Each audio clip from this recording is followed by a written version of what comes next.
시장 분위기 오늘은 다소 좀 무겁게 흘러가는 듯합니다. 그 가장 큰 배경 뭐니 해도 미국에서 발표됐던 제조업 관련 지표가 아닐까 이렇게 좀 생각이 되는데요. 이로 인해서 지난번 글로벌 증시 전반적인 조정 양상 나타났었죠. 과연 그 경제 지표가 가지는 지금 현재의 상황들, 각 권역별로 다소간 엇갈리는 모멘텀 관련 사항들 오늘 한번 키 이슈로 주목을 좀 해보면 어떨까 싶습니다. 일단 경제 지표 관련해서 미국 경제 지표 다소간 둔화되는 움직임 나타나고 있고요. 그 반면에 중국과 유로존에서 나타나는 경제 지표 아직은 모멘텀 계속해서 살아나고 있는 그런 상황들 나타나고 있습니다. 이런 상황들 속에서 과연 시장 대응 어떻게 하면 좋을까? 어느 쪽에 주목하면 좋을까? 오늘 같이 얘기를 해보도록 하겠습니다. 일단 경제 지표 다소간 좀 엇갈리는 모습 나오고 있습니다. 권역별로 엇갈리는 모습 나오고 있는데요. 그 가장 큰 것들 미국과 중국, 유로존 조금 좀 순환고리 상에서 먼저 일어났던 것들은 지금 서서히 둔화되고 있는 그런 모습이 나타나고 있고요. 새롭게 태동하는 지역들이 나타나고 있습니다. 크게 나눠보면요. 미국, 다소간 PMI 지표만을 가지고 어제 한번 얘기를 해보겠습니다. 일단 어제 예상치를 하회하는 그런 모습들, 경제 지표의 둔화 상황들이 다소간 시장의 어떤 그 기대감에 충족시키지 못하는 그런 상황들이 야기됐었다라고 좀 보시면 될 것 같고요. 오히려 중국과 유로존에서의 PMI 지표, 예상치를 상회하는 그런 모습들. 미국은 다소간 둔화, 중국과 유로존은 다시 기대감이 계속 살아나고 있는 그런 상황들 보여주고 있다라고 생각이 됩니다. 거기에 더 나아가서 이 테이퍼링, 양적 완화의 축소가 연기된 점, 그리고 그 연기의 가장 큰 배경이라고 이 FOMC에서 발표했던 내용, 결국은 경기에 대한 불확실성이 아직까지는 잔존하고 있다라는 것. 경기에 대한 확신을 확실하게 가질 수 없기 때문에 양적 완화의 축소가 다소간 연기된다라는 그런 부분들, 글로벌 증시를 전반적으로 다소간 좀 위축시키는 그런 요인으로 작용하고 있는 듯합니다. 이에 따라서 오늘 시장, 우리 시장 조금 좀 경기 민감주에 대한 반응, 다소간 좀 조정 양상 나타나고 있는데요.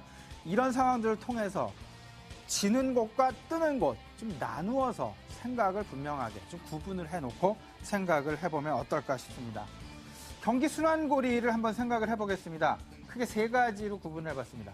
권역별, 지역별로 어느 지역이 먼저 상승을 할 것이며 어느 지역이 나중에 상승을 하는 어떤 그 순환고리 상에서의 연결고리 좀 생각해 보시면 어떨까 싶고요. 두 번째, 업종별로 경기 순환상에서 어떤 것이 먼저 가고 어떤 것이 후에 가느냐, 그리고 지금 현재 시장 내 관심이 있는 업종, 그리고 상대적으로 관심이 다소간 좀 둔화되는 업종이 무엇일까 좀 생각을 해보도록 하겠습니다. 마지막으로 자선 선호 현상 되겠습니다. 안전자산 현상에서 과연 어느 쪽, 위험자산 이 두 가지 중에서 무게중심은 어느 쪽으로 이동할까, 이렇게 큰 그림에서 이 세 가지를 좀 나눠놓고 생각을 해보면요.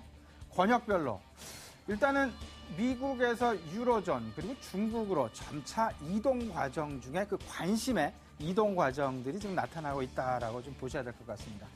미국 관련 경제 지표, 우리 시장 내 관심을 계속 일으켰던 부분들은 불과 한 4, 5개월 전 정도로 생각이 됩니다. 그러면서 점차 한두 달 전부터는 유로존으로 그 관심, 무게중심이 이동했다라고 보여지고요. 이제는 중국에 대한 관심이 커지고 있다는 것. 전체적인 큰 그림 속에서 이런 지금 순환고리인 상을 움직이고 있다라고 좀 보셔야 될 것 같고요. 그렇다면 업종별로 좀 생각을 해보면요. IT와 자동차, 지금 현재 시장 내 IT와 자동차를 시장 주도주로 생각하는 우리 시장 내 리서치 센터는 그렇게 많지 않다라고 생각이 됩니다. 오히려 자동차와 IT를 제외한 조선화학 건설, 소재 쪽에 대한 어떤 그 시장의 무게중심이 옮겨가고 있다라는 쪽에 대한 의견이 더욱더 크게 나오고 있다라는 점. 전체적인 순환 차원에서의 생각, 업종 간 희비교차 분명히 나타나고 있다라는 것 생각을 해보시면 어떨까 싶고요. 마지막으로 자산 선호 현상을 글로벌 시장 내에서 좀 생각을 해보면요. 지금 현재 달러의 약세가 계속 나타나면서 안전자산 위주의 어떤 그 시장에서 위험자산 쪽으로 지금 현재 시장의 무게중심이 다소간 옮겨지려는 그런 과도기에 처해져 있다는 것.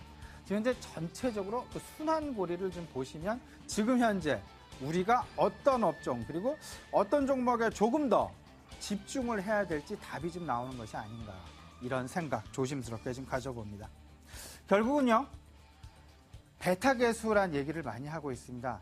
민감, 시장 대비 얼마만큼 이 주식의 민감도가 큰 것인가를 나타내는 것이 베타 계수인데요. 지금 현재 시장 상황, 외국인들이 우선적으로 지금 매수하고 있는 업종, 종목 생각을 해본다면 베타 계수가 상대적으로 큰 경기 민감주에 지금 많이 쏠림 현상이 나타나고 있고요. 그 중에서도 아직까지는 업종 대표주에 어떤 쏠림 현상이 나타나고 있다는 것 생각을 해보셔야 되겠습니다. 두 번째, 계속 말씀드리고 있는 부분이죠. 모멘텀 차원. 모멘텀은 결국은 성장률의 차이가 되겠습니다. 상승률의 차이가 될 것 같은데요. 미국의 경제 성장률의 상승률과 유로존의 경제 성장의 상승률의 차이, 중국에서의 상승률의 차이, 이런 부분을 본다면 기저효과를 확실하게 누릴 수 있는 아직까지는 유로존에 대한 관심이 조금 더 클 수밖에 없다라는 것. 이로 인해서 시장 내 베타 계수에 대한 어떤 그 매수의 우선순위가 지금 현재 외국인 중심으로 해서 나타나고 있다라는 것 간과하셔서는 안 될 것 같습니다. 일단 오늘 외국인들 다소간 좀 멈칫하고 있는 그런 상황들 나타나고 있죠. 과연 지금의 상황이 어떤 외국인들의 변곡점이 될 상황일지 아닐지 교보증권 김영렬 팀장 스튜디오에 모셨습니다. 김영렬 팀장과 함께 외국인 관련해서 얘기 자세하게 이어가도록 하겠습니다. 잠시 후 뵙겠습니다.